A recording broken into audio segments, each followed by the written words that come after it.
Dunay usa ka lolo sa Malita nadat ugan og bato patay.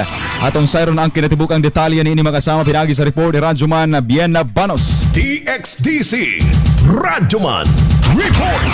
Yes, Radyoman Leo, gibutyag karon sa Provincial Disaster Risk Reduction Management Office Davao Occidental na usa ka 79 anyos na lolo ang nakadson sa nabang kinabuhi sa dahitabo nga linog tungod nahulog na tungod sa nahulog na bato.